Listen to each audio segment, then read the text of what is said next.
todos, na presença inafastável de Deus, na presença daquele que nos protege, que nos guarda, que nos livra, na presença dos nossos irmãos, na presença dos anjos. Os anjos, o anjo do Senhor acampa ao redor daquele que os teme e os livra. Nessa presença inafastável, a gente canta. É importante ter consciência da presença de Deus. Aliás, a teologia da presença é uma das coisas mais importantes para a gente raciocinar hoje.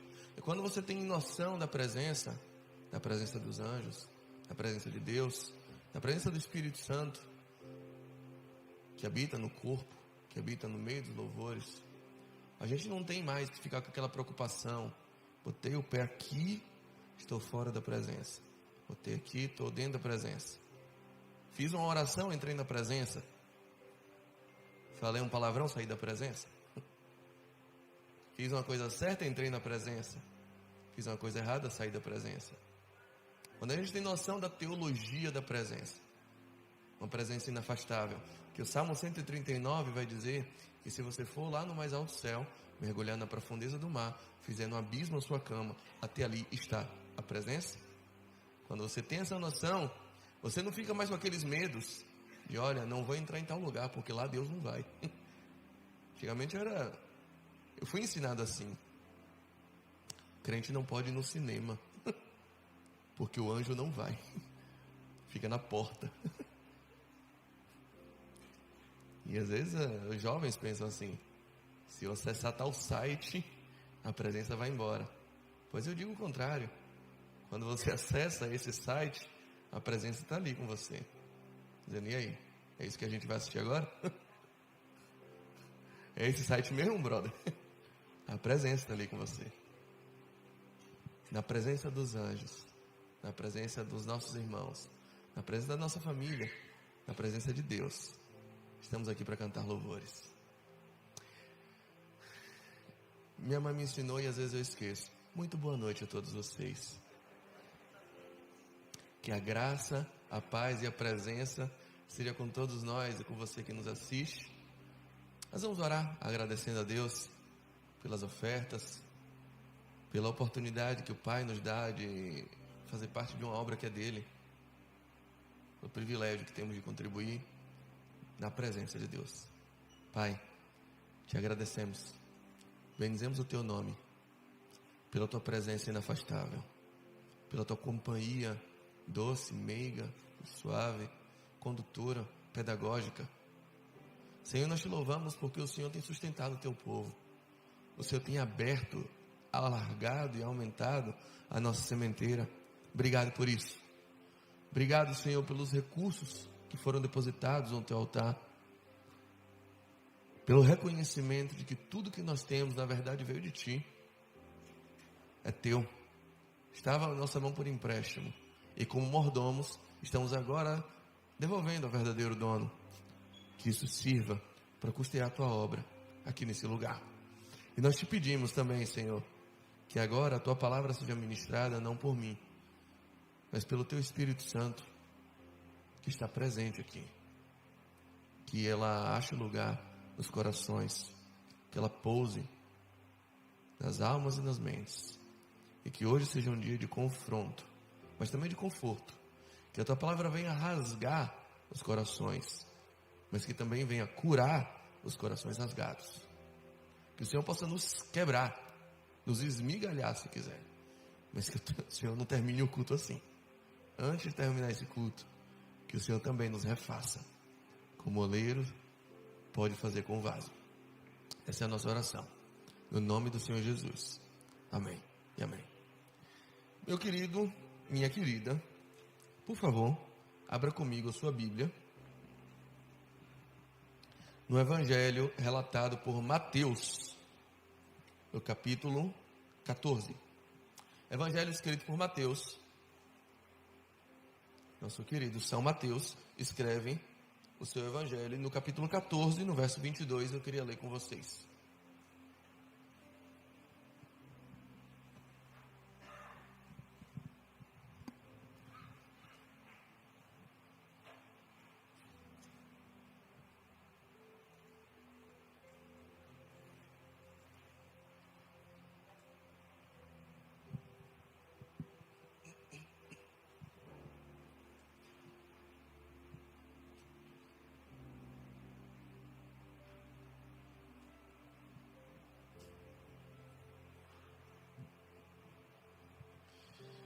Mateus, capítulo 14, verso 22.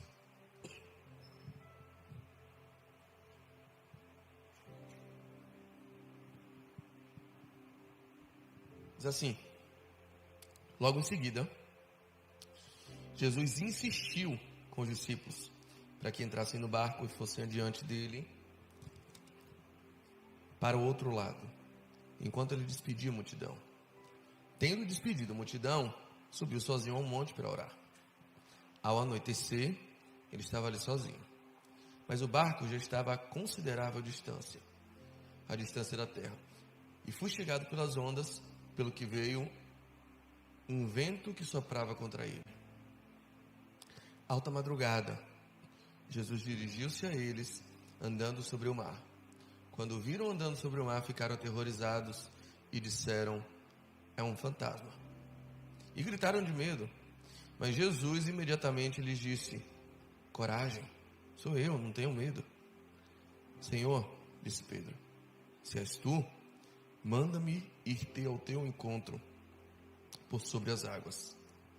Venha, respondeu ele. Então Pedro saiu do barco, e Pedro andou sobre as águas, e foi na direção de Jesus. Mas quando reparou no vento, ele ficou com medo, e começando a afundar, gritou: Senhor, salva-me. Imediatamente Jesus estendeu a mão e o segurou, e disse: homem de pequena fé, por que você duvidou? Quando entraram no barco, o vento cessou. Então os que estavam no barco adoraram, dizendo: verdadeiramente tu és o Filho de Deus. Depois de atravessarem o mar, chegaram a Genezaré. Meus amados, um dos eventos mais conhecidos da Bíblia, dos milagres mais conhecidos da Bíblia, Jesus andando por sobre as águas. Esse milagre, o de menos importante aqui é o milagre. Nesse evento, a pedagogia, ela se sobrepõe ao evento miraculoso. O natural, ele é mais incisivo do que o sobrenatural. O que há de mais poderoso aqui é o ordinário e não o extraordinário. Aliás, o extraordinário é um pano de fundo. Jesus andar por sobre as águas é um detalhe do detalhe do detalhe. Porque, na verdade, o grande poder desse texto está no natural. Está no ordinário e não no extraordinário. Está na pedagogia. Está na capacidade de ensinar. É para isso que eu quero chamar a atenção. A relação de um rabino, de um professor, de um instrutor, com seu aluno, com seu discípulo, ou, como chamavam os judeus, como eram assim conhecidos os discípulos, os aprendizes, um talmidim. Um aprendiz. É isso que está acontecendo. O texto começa dizendo que Jesus faz questão de se isolar. Tinha pouco tempo, Jesus tinha perdido o primo dele, João Batista, tinha sido decapitado. É assim que o capítulo 14 começa, com uma degolação, o degolácio de João Batista, causado por Herodes.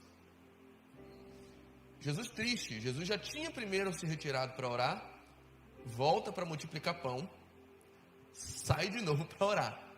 Ele se retira e insiste, a Bíblia diz, ele dá uma ordem aos discípulos: entrem no barco e se piquem daqui, sumam da minha frente. Os discípulos não vão discutir com o seu rabino, o seu professor. Entram no barco e vão embora. Vão cruzando o mar. Jesus está isolado. E a Bíblia fala que alta madrugada, o que se levanta? Uma tempestade. Um vento muito forte. E o navio batia contra as ondas, a ponto de estar totalmente à deriva. E eles já estavam angustiados de medo. Meu irmão, de madrugada, as vigílias da noite, aqui por esse horário, no grego, a gente vai identificar entre 3 e 6 da manhã. Horário maluco, que tudo pode acontecer. Você está no breu do meio do oceano, na noite mais escura, um vendaval, um temporal miserável, e os caras estão atormentados.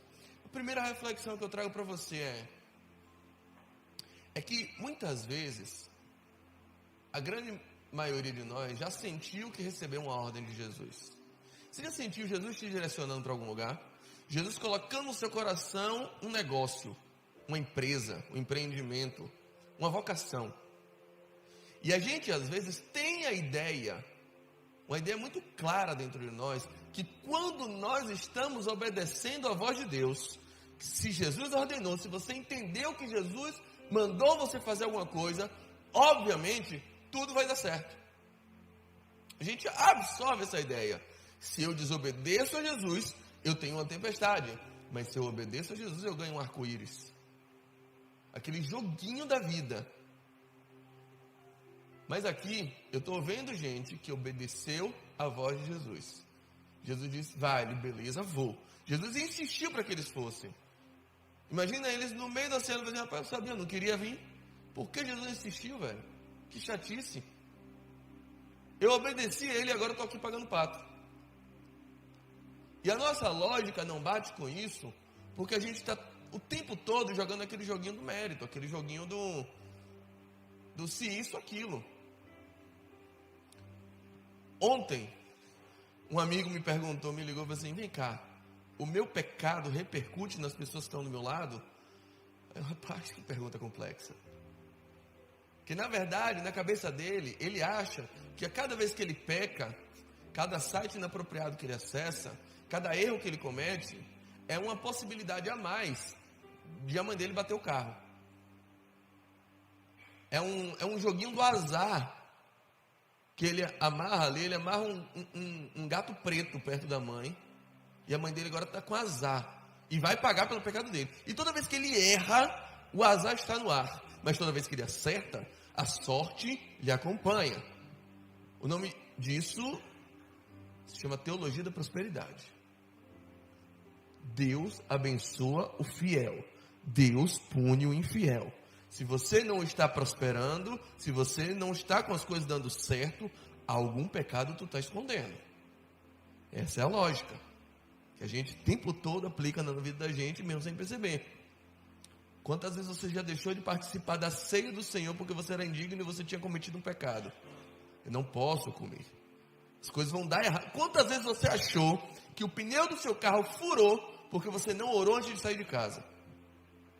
Ou porque você orou sem fé? Quantas vezes você achou que você perdeu o seu emprego porque naquele mês você não deu o dízimo? A gente está jogando esse jogo. E eles estavam jogando esse jogo, mas agora o jogo deu bug. Não sei se o jogo era pirata, mas naquele dia eles obedeceram. Eles fizeram tudo certo. Jesus insistiu, eles entraram. Foram no barco. Chegando no meio do lugar, tempestade. Ué, Jesus me mandou para a tempestade? E eu quero dizer isso para vocês. Jesus, sim, às vezes nos manda para tempestades. Lide com isso. Aceite isso. Jesus não lida com esse joguinho de mérito que eu e você às vezes lidamos. As coisas não são tão exatas assim. O reino de Deus, a teologia de Deus, a pedagogia de Deus, ela não se resume em 2 mais 2. 2 mais 2 às vezes dá 7,8 para Deus. Eles estão obedecendo a Deus e estão no meio da tempestade. E no meio da tempestade, o medo vem. Havia entre eles todos aqueles medos dos navegadores, inclusive que na alta madrugada fantasmas vinham visitar. Havia essa crença no mundo antigo. Os fantasmas vinham atormentar os navegadores no meio das madrugadas. No meio da madrugada, o que era a perdição para eles, o que era a angústia da vida deles, o que era o pior problema naquele momento, o que era aquilo que tirava o sono deles, chega Jesus, patinando, de stand-up paddle. Tipo assim, isso não é importante para mim. Esse problema que está tirando o sono de vocês, eu piso em cima deles. Estou me lixando do seu problema. Isso aí não é isso que eu quero tratar em você agora. Eu não vim aqui resolver a tempestade. Eu vim aqui resolver coisa mais séria. Tipo assim, esse problema que está atormentando a tua vida, eu resolvo ele fácil. Calma. Tem mais coisa que eu quero resolver antes disso. Tem coisa mais importante para resolver. Jesus está andando sobre as águas, pisando em cima daquilo que está tirando o sono deles. Cara, calma. E aí eles estão no susto. O susto do fantasma. É um fantasma. Pronto. Estamos lascado agora. O fantasma veio nos buscar. E ainda existia entre os gregos, sobretudo, a lenda do barqueiro, que era alguém que estava do outro lado e que vinha buscar as pessoas que levavam do lado. Era o barqueiro da morte. Mas pronto, deve ser o barqueiro, veio buscar a gente já está morto, isso aqui é o outro lado, é o Hades, é o Sheol. Esses medos estavam no coração dele. Mas pode ser também que aquele medo e a esperança de estar vendo alguma coisa, pode ser a esperança deles. Opa, vem um fantasma aí, a gente está com medo, mas tem alguma coisa ali. E tem muita gente que encara o evangelho apenas como o evangelho do fantasma. Ele quer ver um Jesus fantasma. Ele quer ver um Jesus espetacular. Ele quer ver um Jesus que fala com base no eis que te digo. Ele quer ver Jesus falando, mas não Jesus falando de qualquer jeito. Tem que ser a irmã Rosivalda do coque, da saia, falando chu. Tem que ter uma língua estranha no meio. Ele quer o espetacular. Ele quer ver alguma coisa muito tosca acontecer. Ele quer ver um fantasma. A palavra fantasma, no grego, é fantasma mesmo. Fantasma, essa palavra vem do grego. Só que essa palavra fantasma, ela deriva de outra palavra também grega, que é a palavra fantazo. E a palavra fantazo quer dizer espetáculo. Aparição escandalosa. É isso. A palavra que o escritor de Hebreus usa no capítulo 2, para falar do espetáculo da transição da fé, ou da lei para a fé. E muitas vezes as pessoas vêm para cá esperando o evangelho do espetáculo, o evangelho do fantasma, que Jesus tem que aparecer de modo sempre surpreendente, sempre extraordinário, sempre chocante, sempre por meio de revelação de algo que você ainda não sabe. As pessoas estão pagando qualquer dinheiro. Se você for dizer assim, gravar um Reels, e uma pessoa grava assim, irmãos, queria compartilhar uma coisa aqui que a palavra diz. A palavra está dizendo isso aqui. Você vai ver depois 13 visualizações. Aí outra pessoa vai gravar um Reels. Assim, irmãos, quero te dizer hoje o que Jesus falou para mim nessa madrugada. Ele apareceu para mim aqui do lado desse púlpito e disse, meu filho, eis que te digo, o que está acontecendo? Meu irmão, 13 milhões de visualizações. Todo mundo quer ver um Jesus fantasma. Todo mundo quer um Jesus espetacular. Todo mundo quer um Jesus que lacra. As pessoas querem ver isso. As pessoas são atraídas para isso. E eu sinceramente acho que tem muita gente aqui doidinha para ver um milagre. Dizendo assim, no dia que eu vi um milagre, eu começo a crer. Tem gente que vem aqui toda quarta esperando o dia que um aleijado vai andar. Que um cego vai ver. E ele diz no coração dele, no dia que eu enxergar um milagre, eu começo a crer. Mas na boa, isso não funciona. Biblicamente, a geração que mais viu milagres na Bíblia, a geração do deserto. Viu o mar se abrir, viu rocha brotar água, viu maná cair do céu, viu codornizes aparecerem do nada, viu coluna de fogo durante a noite, viu uma nuvem que andava e acompanhava eles e guiava eles durante o dia. Essa galera viu muito milagre. E a geração mais incrédula, mais murmuradora, mais sem fé da Bíblia, qual era? A geração do deserto. Era uma geração que fez Deus perder a paciência. Deus olha para Moisés, não aguento mais teu povo. Não vou mais com vocês. Essa geração. E eu quero dizer uma coisa para vocês, milagres não produzem fé. Mas o oposto é verdadeiro. Fé produz milagres. O primeiro milagre que precisa acontecer hoje na minha e na sua vida é a gente aprender a crer, mesmo sem ver.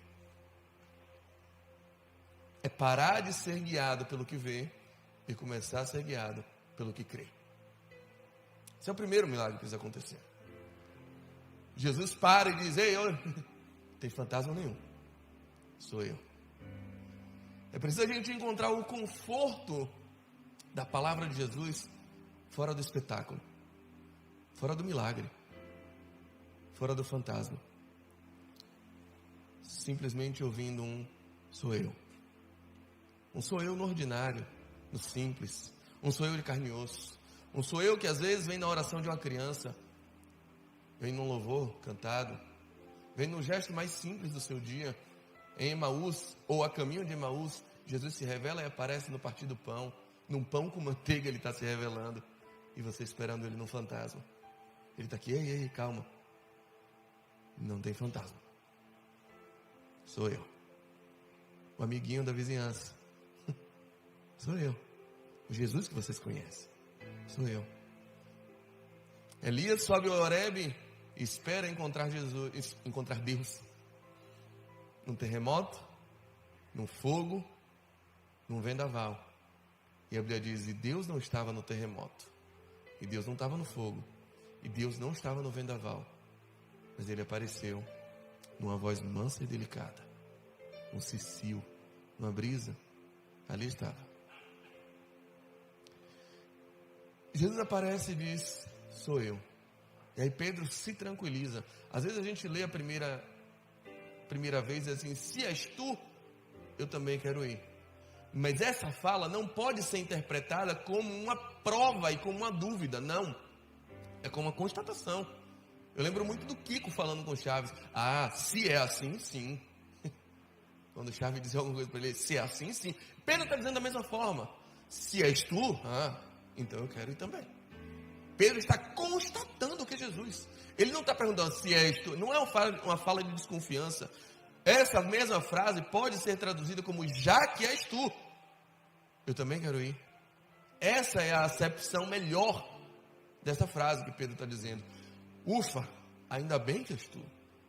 Então se és tu mesmo, e não é outro, graças a Deus, eu também quero pisar sobre os meus problemas. Eu também quero viver essa experiência que está vivendo. Eu também quero ir. E eu quero contextualizar vocês sobre o que é isso que eles estão vivendo. É uma relação de discípulo com o mestre. Boa parte dos judeus era instruído dessa forma. Como um discípulo, ouvindo, sendo educado, sendo alfabetizado pelo seu rabino. Era uma exceção no mundo antigo. A comunidade hebraica, a comunidade judaica do primeiro século, por exemplo, boa parte deles era letrado, era alfabetizado. O mundo antigo não era alfabetizado. Os hebreus eram. Eles eram instruídos, sobretudo, na lei, desde criança. A ponto de que há relatos de que uma criança com 10 anos de idade sabia recitar de cor toda a Torá. Isso era possível acontecer. Toda a Torá, eu estou dizendo, todo o Pentateuco. Uma criança de 10 anos sabia recitar de cor, sem consultar Gênesis, Êxodo, Levítico, Números e Deuteronômio. Com 10 anos de idade. Era possível isso acontecer. Porque ela era sempre instruída por um rabino, que ensinava ela a absorver tudo aquilo, e pelo caminho recitando até tudo aquilo internalizar. Era o método de educação, o rabino instruindo uma por uma, e sentava numa cadeira, e colocava uma cadeira na frente dele, senta aí, infeliz. Vamos lá, no princípio criou Deus, e ela ia aprendendo, e aquilo ia entrando, internalizando, ela era letrada daquela forma, e aprendendo tudo aquilo. E com 10 anos de idade, por exemplo, quando completava 13 anos de idade, aquele menino sabia boa parte do Velho Testamento todo de cor, citando de cabeça. Era bem possível isso. Era uma cultura baseada nessa instrução. E agora, Pedro é um adulto. Pedro é um adulto. E ele está ouvindo agora o seu novo rabino, dizendo assim, você quer vir? Gente, venha. E ele ouve a palavra do rabino. E ele, se o meu rabino mandou, eu posso ir. E é forte você ler a expressão que diz Jesus, dizendo assim, e Pedro andou sobre as águas. Pedro andou sobre as águas. Pedro está pisando nos problemas. Pedro está andando contra a expectativa, contra a esperança natural. Todo mundo sabe, quem pisa na água funda. Pedro era homem do mar. Pedro já tinha pisado na água antes. Pedro já tinha afundado antes e agora ele está indo contra a probabilidade. Ele está pisando por quê? Porque o rabino falou com ele. Vem, Pedro, você pode fazer isso. E ele está pisando na água, a água está dura, não está afundando. Mas a Bíblia diz, Pedro começou a sentir o peso do problema. Ele começou a olhar mais para os ventos e para as tempestades. A gente aguenta um vento. E aí, eu sei que está vento, mas eu quero ir. Ele já sabia que estava vento antes. Ele diz, eu quero ir. Mas aí, cada vento é um tapa. E a gente está ali, Jesus mandando, vai. E aí você aguenta o primeiro tapa, eu estou com Jesus, mandou eu ir. E aí vem outro tapa, mas daqui a pouco, minha irmã, a saraivada de tapa. É uma saraivada de problema. É um por cima do outro. É vento por cima de vento. É tempestade por cima de tempestade. É onda por cima de onda. E daqui a pouco você já está olhando mais para a onda do que para a voz do seu rabino. Ali, ele começa a gritar. Rabino, não vai rolar. Deu ruim aqui. E a expressão que ele usa, ele levanta a mão e diz, salva-me. Me salve. Eu estou afundando. Eu estou caindo. Eu estou caindo tanto, já estou vendo Vitória ali embaixo. Eu estou afundando. E ele está desesperado, ele começa a gritar. Jesus vai interpelar ele mais tarde. Estende a mão. Traz ele de volta, andando sobre as águas. Até aí, o mar não tinha acalmado. Até aí, a tempestade continuava. Quando chega no barco, Jesus acalma. Mas Jesus faz a pergunta para ele: cara, por que você ainda tem tanto medo? Por que você ainda duvidou? Você ainda não tem fé? E aí a pergunta que eu queria fazer para vocês: no que Pedro não tem fé? Eu disse para vocês que Pedro fez uma constatação. Pedro não estava duvidando que era Jesus. Se és tu, eu vou. Pedro não está com dúvida que é Jesus. Pedro não está com dúvida que Jesus tem poder para aquilo. E Jesus pergunta para ele: por que você não tem fé? No que Pedro está duvidando? Do que Pedro está duvidando? Pedro não está duvidando de Jesus. Pedro não está duvidando do poder de Jesus. Pedro não está duvidando que ele podia seguir a voz de Jesus. Pedro não está duvidando disso. Sabe do que Pedro está duvidando? Pedro está duvidando que Jesus acreditava nele. Pedro não acreditou que Jesus pudesse acreditar nele. Porque se a voz de Jesus ecoava, o vento estava ecoando mais forte sobre ele. E está ali um pequeno, um talmidim, um aprendiz, um discípulo, olhando para o mestre assim: eu não vou conseguir fazer o que você faz. Eu não vou conseguir ser santo como você é. Eu não vou conseguir fazer aquilo para o que você me chamou para fazer. Eu não vou conseguir dar conta de tudo que você está confiando na minha mão. Não. Pedro não acreditou que Jesus acreditava nele. E sim, eu sei que eu estou falando com gente que já ouviu a voz de Jesus, que já ouviu um chamado de Jesus, e que em algum momento da sua vida você levantou para dar 1, 2, 3 passos, mas os tapas vieram, as pedradas vieram, as ondas vieram, o vento veio, o medo veio também, e você começou a acreditar que Jesus se enganou quando te chamou, que Jesus se enganou quando te escolheu. E você começou a acreditar que você não seria capaz de fazer o que o seu rabino faz, o que o seu mestre faz. Você não acreditou que a sua vida pudesse pertencer ao mestre. Ele mandou, ele disse: venha, você pode fazer, Pedro. Eu estou dizendo que você pode fazer. E Pedro não acreditou que ele podia fazer aquilo que Jesus disse que ele podia fazer. E aí ele gritou: salva-me. E esse é o grito do Evangelho. Das primeiras coisas que a gente ouve na igreja, as primeiras mensagens que a gente ouve na igreja, quando a gente está se convertendo, quando a gente quer encontrar o Senhor Jesus, quando a gente quer ser encontrado por Ele, o que você começa a ouvir são mensagens de salvação. Ainda boa, do que Jesus te salva? Pedro não estava com medo do inferno. Não era do inferno que Jesus estava salvando Pedro. Salva-me, era um clamor desesperado. Jesus disse, eu te salvo. Do que Jesus precisa, ou queria libertar Pedro? Do que Pedro precisava ser salvo? Do que Pedro precisava ser liberto? Pedro estava clamando, salva-me. Salva-me do quê? Salva-me do mar? Mais que isso.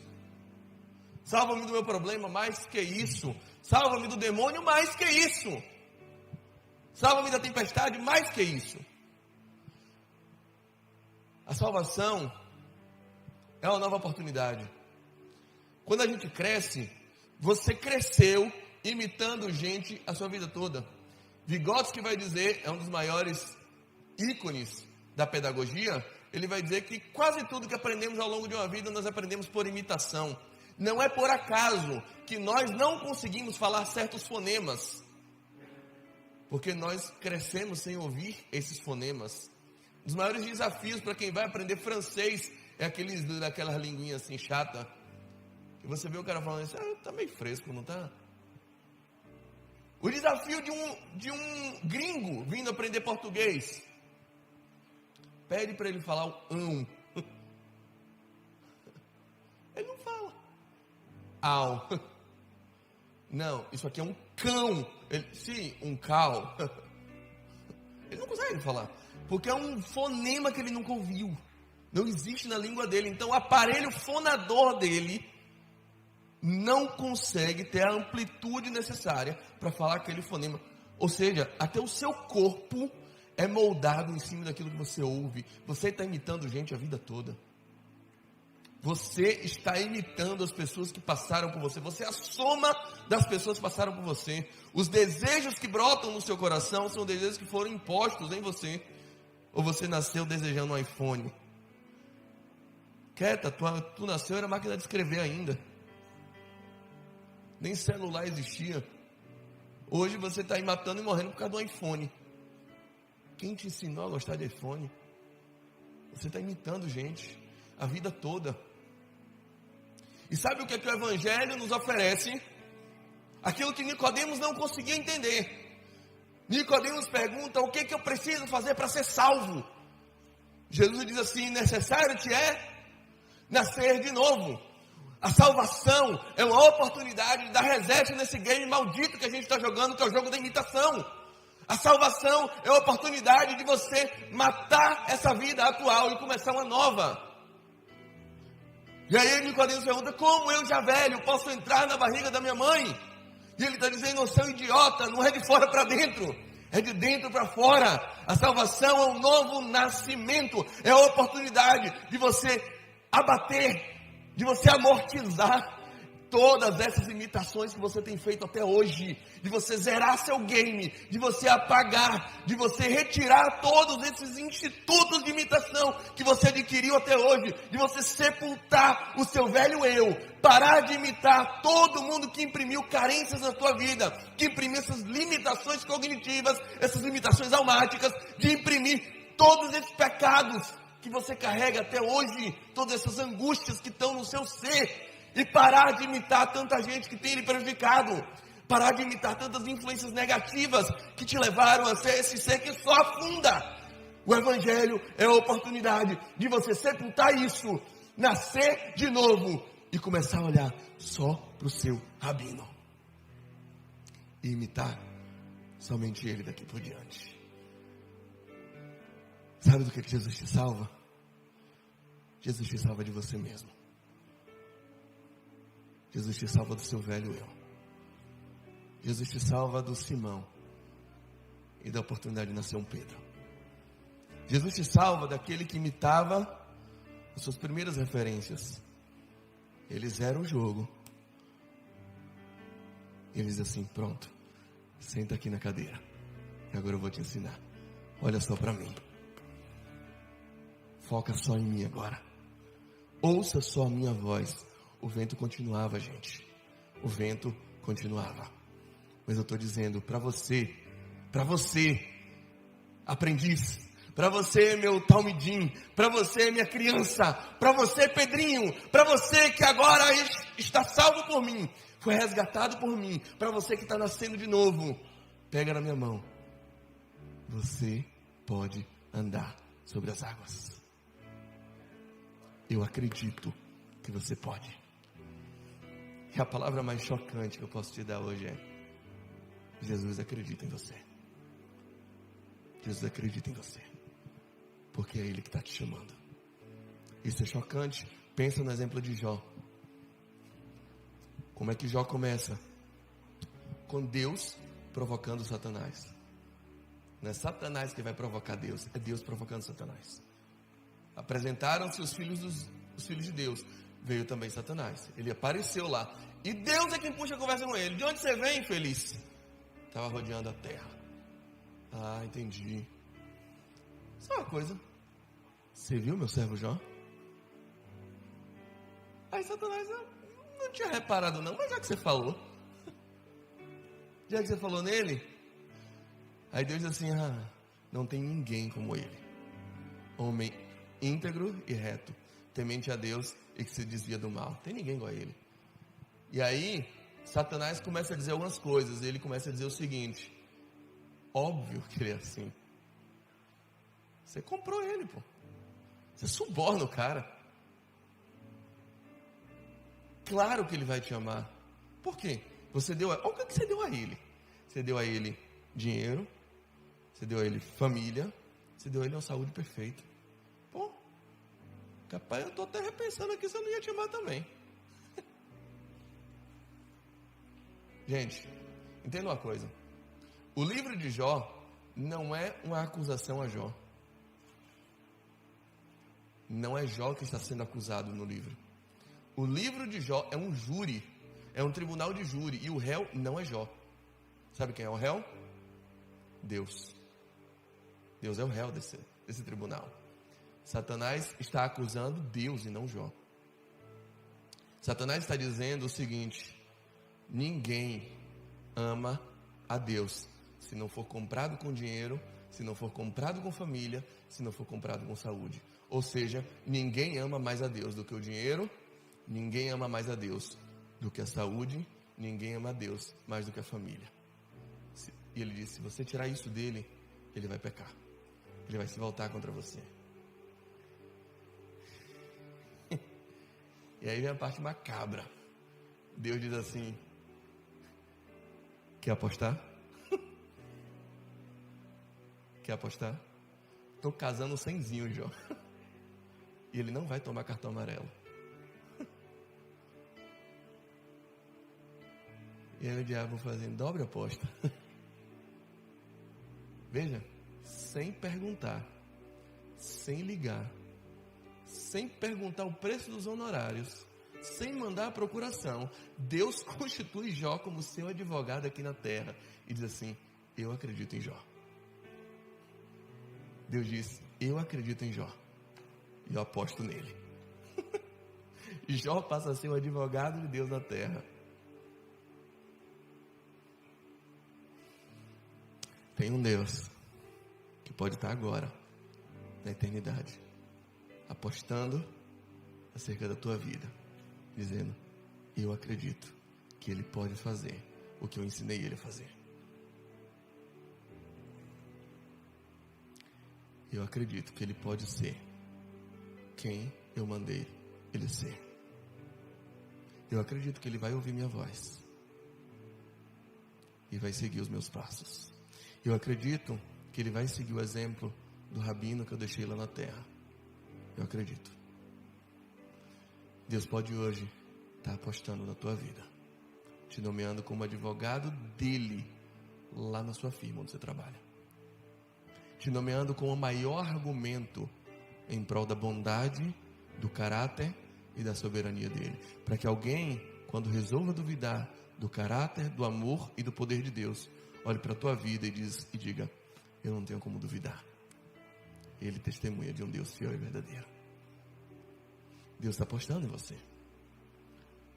E hoje, o aumento de fé que Ele quer lhe dar não é fé num fantasma, não é fé num espetáculo, é fé num mestre, um rabino que olha para você e diz assim: venha, eu acredito que você pode ser santo, eu acredito que você pode ser honesto, eu acredito que você pode ser uma pessoa menos carente, eu acredito que você pode ser uma pessoa verdadeira, Eu acredito em você. Venha, Pedro. Pode pisar na água. Você pode fazer o que eu fiz. Aliás, ele mesmo vai dizer isso depois. Gente, se vocês crerem em mim, vocês viram o que eu fiz? Bobagem. Ah, vocês estão impressionados porque eu ressuscitei Lázaro. Bobagem. Vocês estão impressionados porque eu multipliquei pão. Bobagem. Vocês estão impressionados porque eu abri o olho do cego. Bobagem. Se você crê em mim, obras maiores você vai fazer. E eu acredito em vocês. Meu querido, o seu mestre acredita em você. Tanto é que ele chama os discípulos e diz assim: galera, é o seguinte, meu plano é esse, larga tudo e vem. Os caras, opa, senti firmeza. Eu só tenho um negócio que esqueci de dizer: daqui a 3 anos eu vou embora, vocês ficam só. Esse era o plano maravilhoso de Jesus com os discípulos. Daqui a 3 anos eu me pico, vocês ficam aí. Fazendo o que, mestre? Exatamente o que eu fiz. Eu acredito que vocês vão fazer. Eu acredito que vocês vão fazer exatamente o que eu estou fazendo por vocês. A pergunta que eu deixo para você é essa: você acredita que Jesus acredita em você? E é difícil porque eu não acredito em mim. Eu não estou pregando uma mensagem coach, porque eu não estou pedindo para você acreditar em você. Eu não estou pedindo, acredite no seu potencial. A mensagem é: não acredite no seu potencial. Se você acreditar no seu potencial, irmão, sai daqui e bate o carro de primeira. Antes de sair daqui, esse estacionamento está uma porcaria. Não acredite no seu potencial. Não acredite. Mas acredite nas palavras do seu mestre. Ele te escolheu. Ele sabia o que estava fazendo. Ele te chamou e ele sabe o que ele está fazendo. A pergunta não é se você acredita no seu potencial. A pergunta é: você acredita que Jesus acredita em você? Satanás tinha uma tese: se eu convencer ele a tocar em Jó, eu afasto ele de Jó. Deus deixa Satanás tocar em Jó. E quando chega lá no capítulo 40, no capítulo 42, Jó está ainda ferido, ainda sem filhos, ainda pobre. Mas esse Jó, que foi tocado em sua saúde, que foi tocado em sua família, que foi tocado em seu patrimônio, ergue sua voz e diz: bem eu sei que tudo podes, meu Deus. Nenhum dos teus pensamentos pode ser impedido. Antes eu te conhecia de ouvir falar, mas agora eu estou olhando para o meu rabino. Agora os meus olhos te veem. Agora eu tenho para quem olhar. Agora eu tenho em quem me espelhar. Agora eu posso te seguir. Não de ouvir falar, mas agora eu te vejo. E você? Já consegue ver seu mestre? Fique de pé.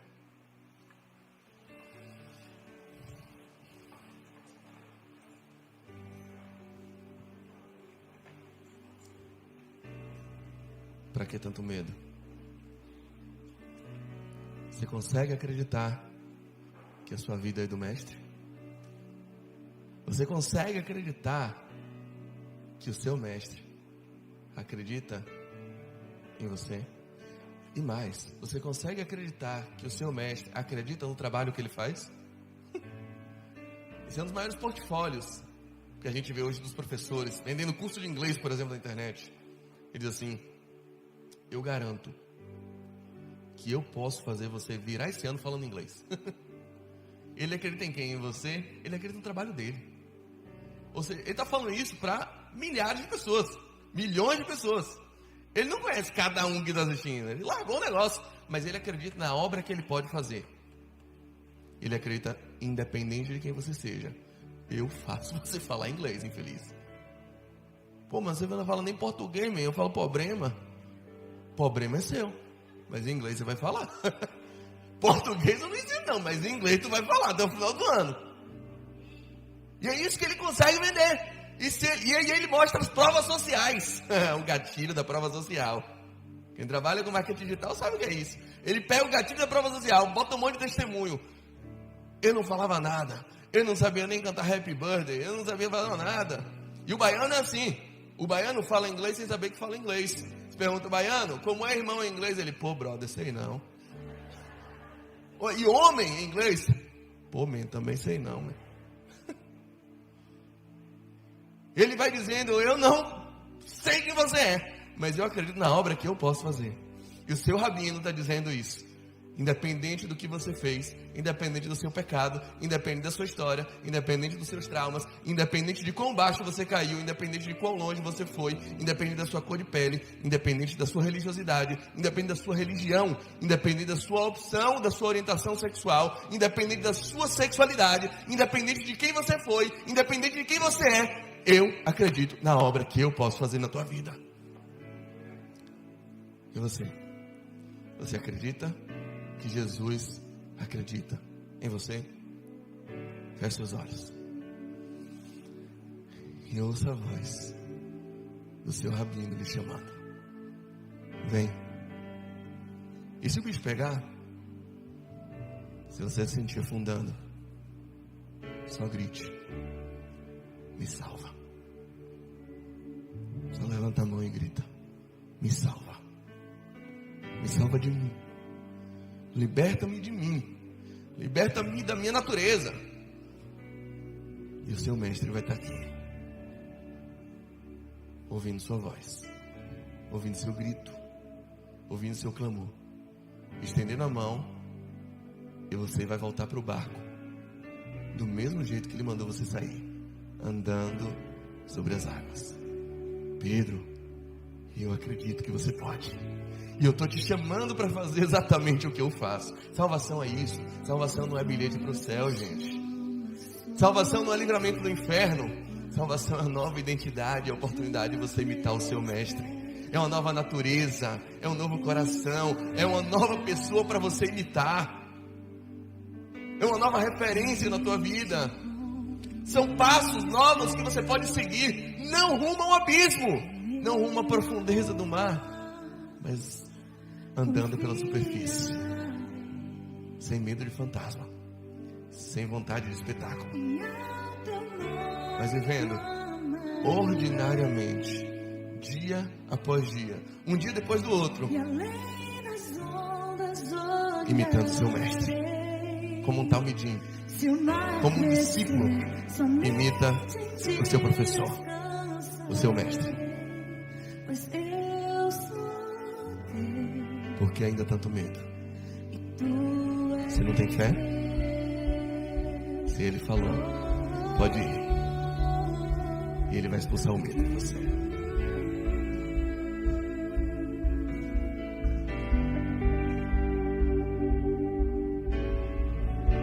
Tua graça encobre os meus temores, tua forte mão me guiará.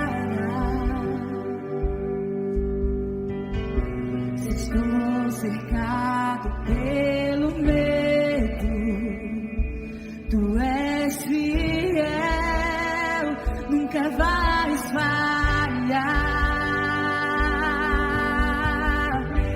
E ao teu nome clamarei,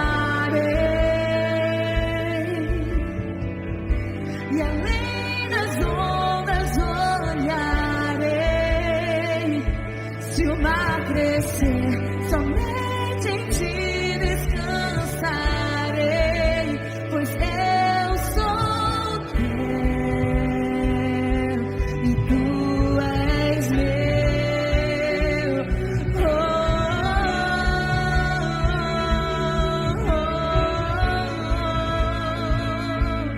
Tu és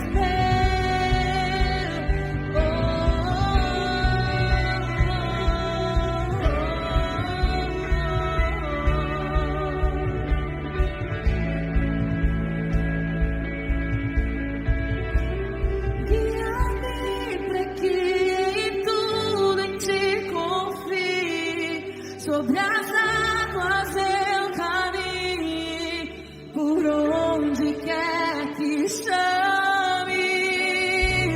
Leva-me mais fundo do que já estive.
vou contar uma coisa para vocês.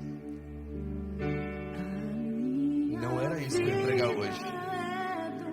Eu ia pregar outra coisa, completamente diferente. Ali no final, Mário foi iluminada pelo Espírito de Deus e perguntou a Isaac: logo do final pode ser a minha vida é do mestre?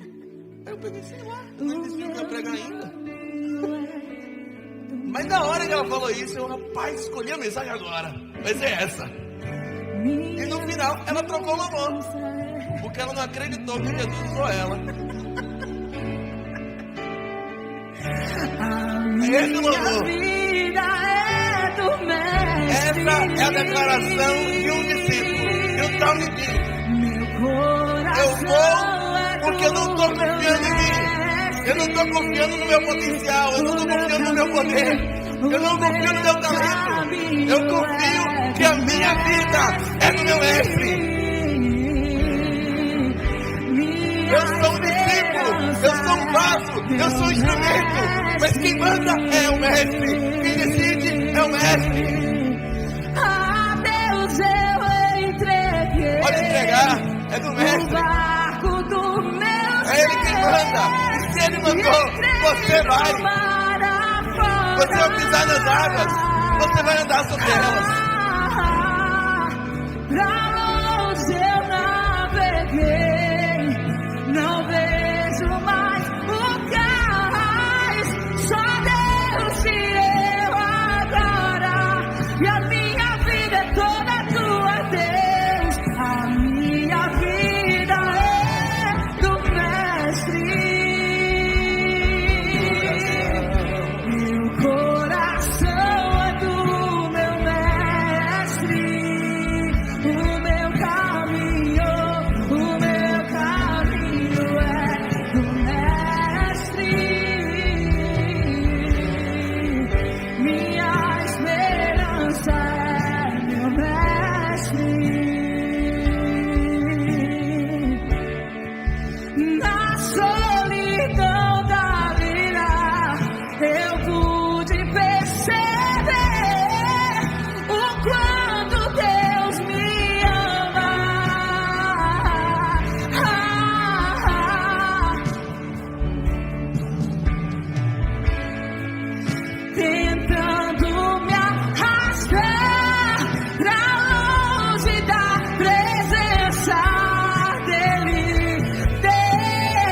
Acredita no trabalho que ele faz. E hoje a obra dele é você. Sou eu. Eu sou o vaso que ele veio quebrar, mas reconstruir. Você é um instrumento que ele veio usar. Se ele é o mestre, você é só o discípulo. É só o talmidinho dele. É só a criancinha que talvez tenha esquecido algumas coisas que ele falou, e hoje ele está puxando a cadeira dizendo: senta aí, infantil. Senta aí de novo. Vamos começar de novo? No princípio criou Deus os céus e a terra. A terra era sem forma e vazia, mas o Espírito de Deus habitava sobre a superfície das águas. Eu estou falando com gente sem forma e vazia hoje, mas o Mestre está soprando o Espírito sobre você, para que ele volte a se mover. Pai, Mestre, que a tua voz ecoe em nosso coração e que os nossos olhos estejam fitos em ti, focados na tua obra, naquilo que o Senhor pode fazer. Faz isso, Senhor. Completa a tua obra nos corações, nos instrui, nos empodera, aumenta-nos a fé, não a fé no nosso talento, não a fé no que a gente sabe, Não a fé no nosso currículo, não a fé na nossa força, nossa capacidade de resistência, não. A fé na obra do Mestre. A fé de que o nosso Mestre acredita que podemos fazer as mesmas obras que o Senhor fez por nós. Isso é salvação. Isso é o Evangelho. O resto é fábula. E no teu nome nós dizemos que o amor do nosso Pai, que a graça do nosso Rabino, do nosso Mestre, e que a comunhão do Espírito Santo de Deus estejam sobre todos os aprendizes, todos os talmidins, desde agora e até o céu. Amém, amém e amém. Que você possa ir para casa andando sobre as águas, olhando só para o seu Mestre.